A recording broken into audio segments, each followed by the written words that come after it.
Natakot at ikinagulat umano ng habal-habal driver na si alias Mikmik nang biglang narinig nito ang sunod-sunod na putok ng baril mula sa loob ng Bureau of Jail Management and Penology o BJMP Jansan pasado alas 11 ng umaga kahapon.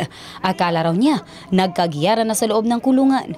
Kami may nakarata may mamaya, may mulog unsa pa lang sulod, may mulog gira na sulod. Isang lalaking nakita ni Mikmik ang umakyat sa bakod ng Jansan City Jail at tumakbo papalayo sa lugar. No, may kabalo na naday ni ambak ni dra na puga or preso. Dito pag ambak ko na niya naigo na siguro sa sulod sa ba. Paliwanag ng pamunuan ng BJMP Jansan, isang nagngangalang nationalist Julius, 24 na taong gulang, na taga-Barangay City Heights nitong lungsod, ang nagtangkang tumakas mula sa bilangguan. Nakita raw ito ng mga jail guards mula sa bakod ng Delta Post na umakyat, kaya't pinaulan na nila ng warning shots. Pero hindi ito tumigil at inakyat pa ang outer perimeter fence. Nang nakalabas na ito ng kulungan, binaril na umano nila ito para hindi makalayo at tuluyang makatakas. Nag-attempt na magtakas sa atong jail facility. Gisaka niya ning atong primero na koral.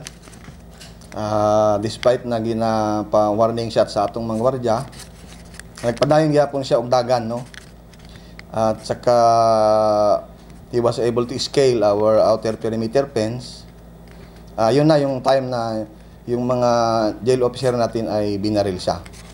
Nagtamo ng 3 sugat dahil sa tama ng bala ng baril si Julius, 2 sa kanang kamay at 1 sa may kanang tuhod.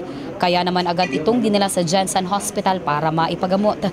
Giit ng BJMP na maaari nilang barilin ang inmate na nagtatangkang tumakas kapag nakalabas ito ng kanilang perimeter fence.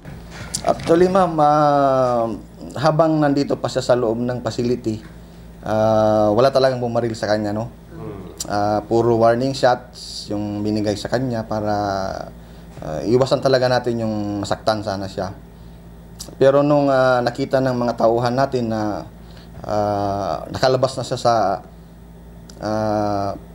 outer perimeter fence natin, ay talagang binaril na nila, pero tinamaan lang nila sa paa. Wala po silang pakay na patayin, kundi i-ano lang siya, i-incapacitate lang. May kasong theft si Julius, kung kaya't nakulong. Wala pang 1 taon mula nang ito'y nakumit sa City Jail, kaya't ikinagulat ng pamunuan ng BJMP ang pagtangka nitong pagtakas. Sa ngayon, ligtas na sa tiyak na kapahamakan ang preso matapos itong maipagamot. Abby Lorenzo, Brigada News.